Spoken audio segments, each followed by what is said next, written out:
ẹ̀yin lólùfẹ́ mi àṣírí ti tú o, àṣírí tún ti tú o. Ṣé mo sọ fún yín? Mo ní mo sì ń ṣe ìwádìí mi, mo sì ń ṣe ìwádìí mi lórí fídíò tí mo ṣe kọjá. Ṣé mo pé mo sọ fún yín? Mo ní wọ́n ní Wùnmí ló ti Mohbad jábọ́ látẹnu staircase. Gbogbo ẹ̀yin tẹ́ bá wo fídíò yẹn yà àṣírí tó ti wá tú báyìí nísìn. Bukky Jesse ó ti wá tú dẹ̀ndẹ̀ àṣírí. Ṣé mo pé mo sọ fún yín? Mo ní bí justice for Mohbad bó bá ṣe ń pẹ́ sí bẹ́ẹ̀ ni àwọn àṣírí tí a lérò tí a ti ẹ̀ gbọ́ tẹ́lẹ̀tẹ́lẹ̀ tó tún máa tú. Ọlọ́run, mo máa ń sọ fún yín, mo ní ẹ̀yin ẹ jẹ́ kó máa delay justice.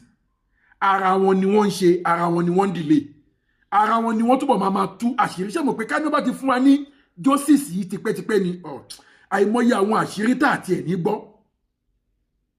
A dẹ̀ ti máa pend everything nígbà tí wọ́n bá ti fún wa ní justice tí a fẹ́. But by not giving us our justice, ó ń leak àṣírí wọn more every day. Bukky Jesse ti tú àṣírí. Ǹjẹ́ ẹ jẹ́ mọ̀ wípé Mohbad ti jáde láyé láti ọjọ́ Monday. Tí ẹ bá gbàgbé, wọ́n ní wọ́n pe nọ́ọ̀sì Mohbad, wọ́n ní kò sí nílé kó tó pe nọ́ọ̀sì Fèyíṣará. Ọmọ Wùnmí ìṣẹ́rí ẹni tó ń kọ script fún script writer ẹ̀ wàláì ó gùdù bàjẹ́. Mi ò mọ ọ̀gá ẹ̀ gan nínú industry, mi ò mọ ọ̀gá ẹ̀. Bóyá Adébáyọ̀ Tìjání ni, bóyá Fẹ́mi Adébáyọ̀ ni, bóyá Ọdúnládé ni, bóyá Ògògódé ni, bóyá Yínká Quadri ni. Mi ò mọ ọ̀gá ẹ̀ tó kọ níṣẹ́. Ọmọ Wùnmí máa gùdù gan o. Script writer ẹ̀ gan gùdù.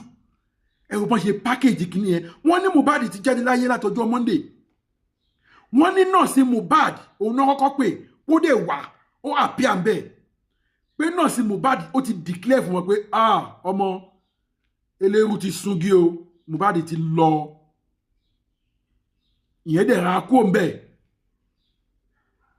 Wọ́n wá wò pé báwo náà wọ́n ṣe lè package script yìí tí wọ́n ní mọ̀ pé àwọn náà wọ́n ṣiṣẹ́ yìí.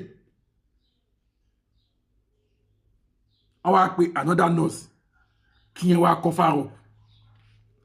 Ìbẹ̀rẹ̀ pé nọ́ọ̀sì yẹn náà mo sọ̀rọ̀ ẹ̀ bí ọ̀sẹ̀ mélòó kan sẹ́yìn, wọ́n invite ẹ̀ sí court kò máa yọjú. Kí ló fún ní audacity yẹn tí kò fi yọjú? Tó mọ̀ wípé àṣírí wọn wà lọ́wọ́ òun. Wọ́n ní kó yọjú sí court bí ẹ̀kíní ẹ̀kejì kò máa yọjú. Ṣé ti rí? Kódà gan wọ́n ní wọ́n wá délé ibi tó ń gbé òun àti yẹ́ ẹ̀, wọn ò sí nílé ibi tó ń gbé mọ́. Ṣé ti rí? Ẹ wo bí ẹ jẹ́ kí ẹ má jẹ́ kó jẹ́ pé ẹnu mi lè máa tuntun gbọ́ gbogbo ẹ̀. Àwọn Yorùbá bọ̀ wọ́n ní ẹnu oní nǹkan òun la ti ń gbọ́ pọ́n. Ẹnu oní nǹkan la ti ń gbọ́ pé mo gé jẹ pọ́n. Ẹ̀yin èèyàn, ọmọ Wùnmí yìí ó gùdù bàjẹ́, ó gùdù bàjẹ́. Ẹ lólùfẹ́ mi, ẹ jọ̀ọ́ mo bẹ̀ yín ni, ẹ bá mi share fídíò yìí kí n tó play voice note Bukky Jesse fún yín. Ẹ jọ̀ọ́ ẹ bá mi share fídíò yìí, mo fẹ́ kó go viral. Kẹ́ẹ̀dẹ̀ bá mi subscribe bẹ́ẹ̀ ṣe máa ń subscribe. Gbogbo èyí tẹ́ ẹ ti subscribe, ẹ jọ̀ọ́ ẹ bá mi subscribe. Ẹ jọ̀ọ́ ká lè jọ máa jẹ ìgbádùn ètò yìí, ẹ bá mi subscribe. Ẹ wá gbọ́ voice note Bukky Jesse níbi tó ti sọ, ẹ máa gbọ́.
ṣe gbọ́ ṣe ti ń gbà ṣírí. wọ́n palẹ̀ mọ́ ṣe wọn lọ́wọ́ ni. ẹ rántí pé mo sọ fún yín pé bàbá òun fẹ́ ìṣọ́ra ó ní Wùnmí sẹ́ẹ̀tì òun ọ̀. ṣe ti gbọ́ ṣe ń gbọ́ o. nǹkan tó fún fẹ́ ìṣọ́ra ní confidence nìyẹn. ṣe ti gbọ́. tí ò fi yọjú sí gbogbo ibi tó pè sí because lọ́kùn ẹ̀ ọkùnrin mọ̀ pé òun kọ́ lòun fún Mohbad lábẹ́rẹ́. tí ò fi yọjú sí court. but because they promised her. spending kan pé kó wá parí iṣẹ́ ni kó wá ṣiṣẹ́. kò sí pé láti wá tọ́jú Mohbad. Mohbad ti kú. gbogbo ìdílé ìṣàwọ̀ sọ yẹn pé ẹ̀rọ wá ń dàbí sí lórí story ni script tó kọ fún wọn ni nọ́ọ̀sì Mohbad gangan ti wá jọ Monday ẹni kó bọ́ta mo ti ní tó bá ti wá ọ̀kan tó fẹ́ wá pa ẹ̀ á jù sórí ìgbà fún yín. ṣe ti ń gbọ́. thank you. ẹ̀rí pé fèyí sára wà bọ́dà sí. wọn ò lè máa parọ́ mú ẹgbẹ́ yẹn kó dẹ̀ ní opportunity láti lọ sí court ò dẹ̀ ti lọ. You see? Can you hear that? sọ́ọ̀lì tọkọ fún gbogbo wọn ni. Àbí?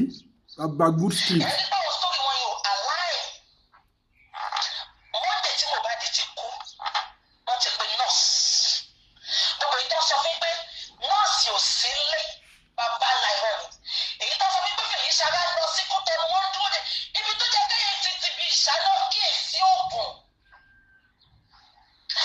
ẹ bá gbàgbé pọ́lọ́pàá sọ fún wọn pé Mohbad was pleading profusely ibẹ̀ ni mo ti yọ profusely jáde. profusely tá a pè lè ní. Profusely. ẹni tó bleed profusely. gbé dúró ní Kòròdú General Hospital. gbé dúró ní Owódé Onírin General Hospital. gbé dúró ní Ọjọ́ta General Hospital. gbé lọ sí nearest hospital. ẹ wá gbé nílé. ẹ tún wá bò mọ́lé. Can you imagine? Till the Tuesday. Aṣáájú Jẹpẹtẹ́rì make it make sense. Ṣe ti gbọ́. Àbẹ́mi ni mo tún sọ.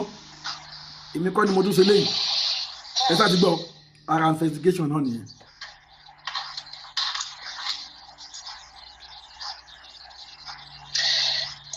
Can I say, I thought Bianca Yamanem said she spoke with Fishara. Yes.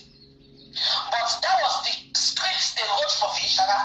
Fishara came on Tuesday to cover up. Do you understand? Now, everybody pé Àṣàlá jẹ́ ó fún wa ní intention pé Mohbad does not like going to the hospital.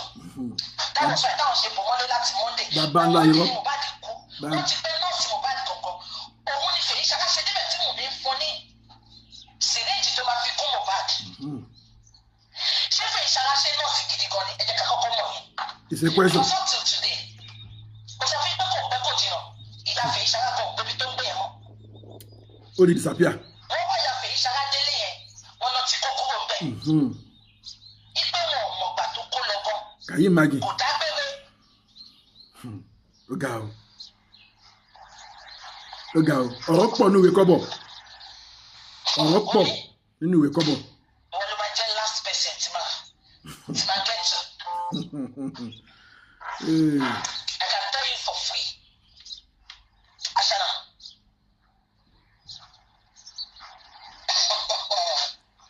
Ẹ wo ẹni tó lè fẹ́ mi wọ́n ní kò ń dùn kó pọ̀ ṣíún báyìí náà ni ọbẹ̀ oge díẹ̀ tó nínú nǹkan oníkan tí n bá ní kí n máa play voice note yẹn fún yín ó gùn gan script tó gùn ni but ẹ jẹ́ ká kọ́kọ́ dúpẹ́ lọ́wọ́ Bukky Jesse pẹ̀lú iṣẹ́ takuntakun tí ó ń ṣe arábìnrin yẹn ó ń gbìyànjú o no ó ń gbìyànjú wọ́n ní tí èèyàn bá ṣe nǹkan ẹ jẹ́ ká kí pé ó ṣe Bukky Jesse mo kí yín ẹ kú iṣẹ́ takuntakun lágbára Èdùmàrè gbogbo wàhálà tí ẹ ń ṣe yìí kò ní já sásán ẹ ò dẹ̀ ní fi ọmọ yín ṣiṣẹ́ ẹ ò ní fara yín ṣiṣẹ́ ẹ ò dẹ̀ ní fi ọkọ yín ṣiṣẹ́ justice for Mohbad yìí a máa gbà lágbára Èdùmàrè lólùfẹ́ mi a ò ní rí jù báyìí lọ lórí ọ̀rọ̀ justice for Mohbad ẹ jọ̀ọ́ ẹ bá mi share fídíò yìí kẹ́dẹ̀ bá mi subscribe sí LLA Global TV lórí YouTube bákan náà ìwádìí mi ó tún ṣì ń tẹ̀sí iwájú tí n bá tún ti gbọ́ information mi gẹ́gẹ́ bí mo ṣe ń promise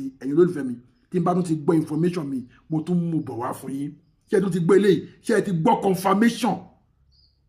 confirmation ẹ má